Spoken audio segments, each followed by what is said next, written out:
Hi everyone, welcome to our last CAT125R lecture.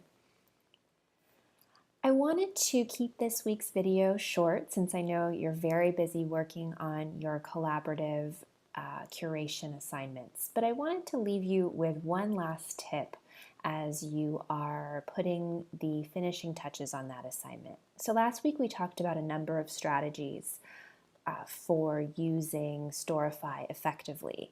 And one of those strategies was to take advantage of Storify's multimedia platform. So we looked at some student examples where folks used video, audio, and still images to help contribute to their Storify. One additional strategy I wanted to remind you of is to use hyperlinks strategically.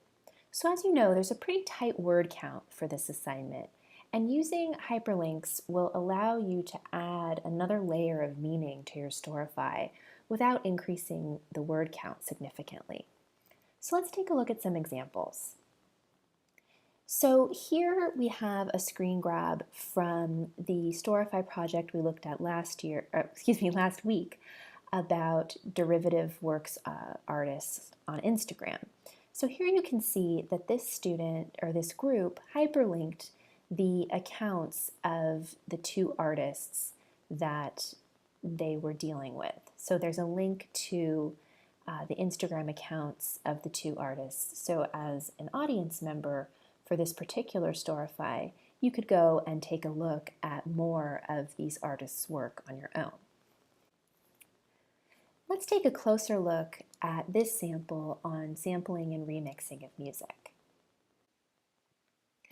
So if we take a closer look at this Storify on sampling and remixing of music, we can see some of the effective ways that this group used hyperlinks. So let's scroll down here to this section on a case involving Jay-Z and Danger Mouse. So here we see the group links to the Wikipedia page on Jay-Z's Black album. They also link to the derivative album, Danger Mouse's Grey album, the Wikipedia page on that album, and then the Wikipedia page on Danger Mouse as well. In that same paragraph, they link to an article that is reviewing this particular book, Creative License, The Law and Culture of Digital Sampling. And if we scroll down a bit further, we see here that the group talks about recontextualization, and here they link to an academic article that is explaining this theory.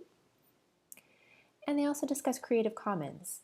So they link to the Creative Commons website that explains what that sort of approach to intellectual property is all about. So as you can see from these examples, using hyperlinks allows you to provide a deeper, richer sort of background for your audience members without adding significantly to your word count, and it also really allows you to do something that's unique to publishing in an online environment, allows your reader to explore using those hyperlinks that you include. As we're wrapping up the course, I wanted to remind you to please take some time to complete the course evaluation. For those of you who are UCSD students, you can access that at the CAPE website or via your Triton link.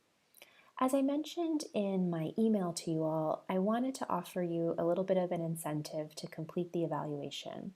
So if 85% of the class completes the evaluation, I'll drop your lowest Zaption Tour grade, which basically means you get one free week of Zaption. So if you missed a Zaption Tour, it won't be a penalty to you.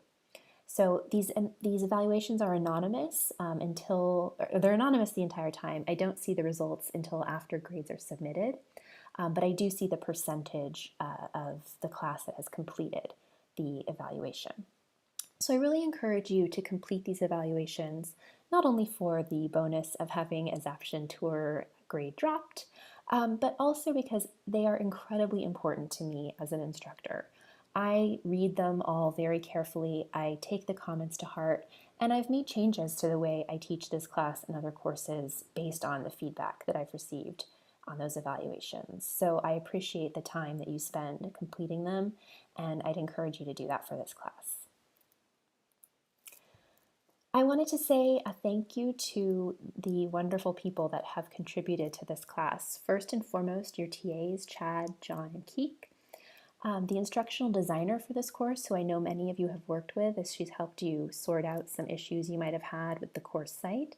That's Ava Arndt. The folks at ACMS who've helped with the technology in this course, and the people in the CAT program.